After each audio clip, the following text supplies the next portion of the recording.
Hi, everybody. Dan Illman, Mike Beer. The DRF race of the day for Wednesday, July the 19th. We'll close out the Saratoga card. Race number 10, in addition of the New York Stallion series. This is the Statue of Liberty. 3-year-old fillies going a mile on the inner turf for New York sired. Let's take a look at this field. We've got 9 in here, Mike, and the number 3, Ms. Big Bucks, just beat several of these rivals last time out, but that was going 7/8 of a mile. She'll now have to stretch out around 2 turns for the first time. Yeah, I guess it's a bit of a question. It seems like she should be able to get it just based on her races and her overall pedigree, Dan. But she does have to stretch out. She does have to get 2 turns here. That most recent start, the Cubicois Joy division of this series, 5 of these horses were in there, including the first 3 finishers. And Miss Big Bucks, she was just best that day. We'll throw up the Timeform US pace projector. Ms. Big Bucks is the speed nearest the rail. And it'll be interesting to see if that red bar fast pace designation actually comes true. The 8 Queens over 3s is also stretching out in distance, as is the 6 Little Lindsay. But I just think the 3 Ms. Big Bucks is the fastest. And I think there's a chance she might be able to slow it down on the backstretch. I kind of feel the same way. I didn't really see this being run at a fast pace. I guess we'll see what Queens over 3s does in here. She could certainly try to show speed in this race, Dan. She hasn't done that in her 2 turf starts prior to this one.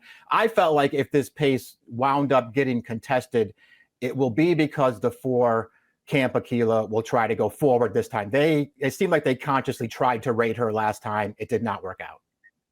And if the pace is fast, keep an eye on the number 1, Red Moon. You'll notice the LP flag over her chiclet, which indicates that she has the fastest late Timeform US pace rating. We'll kick things off by discussing Red Moon. And when her first 2 starts on dirt at Turf Paradise, she made her turf debut last time out. She ran just fine. She was 3rd behind Ms. Big Bucks that day after falling far behind in the early portion of this race. And it's really all about pace and trip, isn't it? It is. It'll be interesting to see if she can get more forward this time too, Dan. I mean, she just, for whatever reason, didn't have any speed at all last time breaking from the rail. She steadied a little bit and just wound up outrun last in that race. All in all, considering, it was her turf debut, it was her first time going 7 furlongs and her first time really having to come from way out of it. She ran pretty well. She was a good 3rd in there. Coming into this race a bit under the radar is the number 2, Burnt Again. All she's done is win her last 2 starts, including this open $50,000 now winners of 2 Life, going a mile and a 16th at Belmont. And in this race, she sat just off of the pace. She gets to the outside. She grinds them down. She's obviously in career best form, Mike. Now she's taking a pretty significant step up in class. Yeah, I wonder if she can take one more step forward here, Dan. It's certainly possible. She has the advantage of being, now a 2-time winner, going long on the turf. So that could be an advantage for her in here. She didn't win any of her turf starts last year as a 2-year-old. She started out down here or up here at Saratoga with a couple of starts. She ran a little bit better than it looks in some of those races, and she's better now. Another filly seeking her 3rd consecutive victory is the number 3, Ms. Big Bucks, who appears to be the horse to catch and might very well be the horse to beat. She defeated 4 of these last time out, in addition of the New York Stallion series, going 7/8 of a mile. She makes the lead. Little Lindsay's going to take a run at her. You're going to see Red Moon from the back of the pack get up for 3rd, but Ms. Big Bucks was fairly strong into the wire. Yeah, she really was. She had plenty left here when this field turned into the stretch, and she's just never going to give this field a chance. Little Lindsay's that great, chasing her from second. She actually runs pretty well in here. She never stops trying. That's Red Moon coming from way out of the back to get up for 3rd, but they never got near Miss Big Bucks. She's still lightly raced. She has a really nice pedigree. I don't think it's confirmed at this point, Dan, that she has to be on the lead in order to be effective, but I think she probably will be here. I think she might be the horse to beat right back.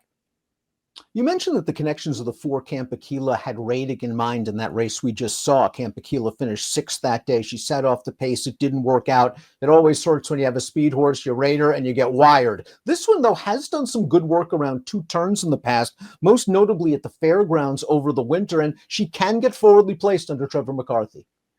Yeah, I think she can too. It's a real question, I think, how good she actually is. She did break her maiden going long on turf at the fairgrounds, which she just got to the front on a really slow pace and just sort of held on there. Her other turf races aren't great, Dan, but I do think there's a chance that he'll get more aggressive with her here, maybe even try to make the front in this race, and we'll see if it makes a difference. I can't say that I like her that much, but I do think they're going to be more aggressive this time. If you're looking for a stranger, the 5 Clover Street is trying turf for the first time out and picks up the great John Velasquez yet again. This one's by Tuffelsburg, wins 10% with turf routers. The dam's a half-sister to a Grade 2 stakes-winning turf sprinter. So there is a little bit of pedigree here for Clover Street. It's been running in pretty good form on dirt. Yeah, there is a little bit of pedigree here. We'll see if she handles this surface switch and, of course, handles the little bit of a stretch out here around 2 turns because she's never been beyond sprint distances on the main track. You know, personally, I just think her dirt form's okay. I'm not really thrilled with her as a dirt horse. Maybe she'll be better on turf. Little Lindsay is the number 6. We saw her chase the morning line favorite in vain last time out. She ran quite fine to be second. Now she's going to stretch out around 2 turns, and you have to think she's going to be forwardly placed. She's very consistent for a barn that is low profile, underrated, and likely the source will offer a decent price.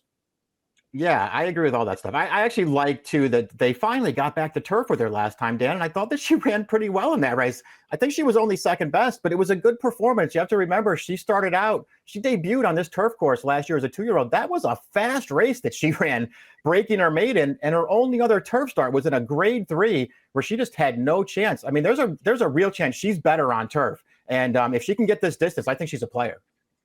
The 7 is Bia Bia Kaz, a horse that was defeated last time out by Ms. Big Bucks at a gigantic price. She was 7th in the New York Stallion series. Like several of these, she's going to be stretching out in distance yet again. She's one, though, that on form has to take some significant strides forward if she's going to contend for win honors. She's got a lot to prove in this race. That I didn't think her turf debut at Penn National, I didn't think it was as bad as it, maybe looks on paper. It wasn't a particularly fast race. She just looked a little green to me in that race after getting away from the gate last. Boy, she looked really, really uncomfortable, though, in that Cupico's Joy last time. Just dropped all the way out the back as that field got up the backstretch in there. And once again, didn't break great from the gate that day. So, I mean, she's got some things to figure out. She just hasn't really run a complete race yet, I don't think. Queens over 3s makes her first start off the claim. She was taken by Leah Jarmati after a close 4th place finish last time out, going 3/4 of a mile. Another horse stretching out in distance. This one has a bit of a speed pedigree, Mike, but there's no denying she's turned the corner since switching to the turf. Feels like she's definitely better on the turf. Good win off the little bit of a layoff there. Turf debut, 2 starts back against maiden 40s, but she still ran okay that day. That last race, then, that was a contested pace in front of her there. I thought she had a pretty good trip overall. It was a real bunched up finish at the end, and she just couldn't get there.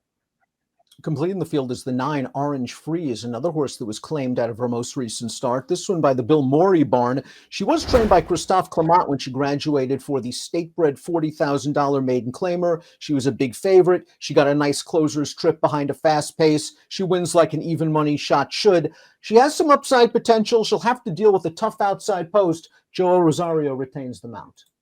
I think she's gonna hope that some horses go with Ms. Big Bucks early in this race and maybe give her something to run at. This is a good performance. She got a great trip in this race, and it's not a particularly good field. The first-time starter is going to finish second in there. But she still took another step forward, Dan. I still remember her debuting up here last summer. I thought she ran a deceptively good race that day, and it's just taken her a while to put it all together, but maybe she's doing that now. Before we take a look at our top selections, please click the subscribe button on the Daily Racing Form YouTube channel for the latest DRF video franchises. Top pick time for our Wednesday race of the day. We close out the Saratoga card. Mike's going with the horse to beat. That's the 3 Ms. Big Bucks. She's going to be right up close to the pace and right in the thick of things when the real racing commences. Yeah, I do think she's the horse to beat in here, Dan. I do think she could take another step forward here, and if she does, I think that makes her tough. I couldn't really go against her. If I thought about putting the number 6, Little Lindsay, on top in this race, too. I think she's going to run well in here, but I went with Ms. Big Bucks on top. I'm going to take a chance with Orange Freeze in here, first out of the maiden ranks. I know it's a pretty big step up in class, but Mike, you mentioned that she showed some potential last year or two. Maybe she's just putting it all together. Pretty confident placement by the new barn. 3612 for Mike, 9361 for me. It's the DRF TV Wednesday race of the day. It's an edition of the New York Stallion series. Good luck.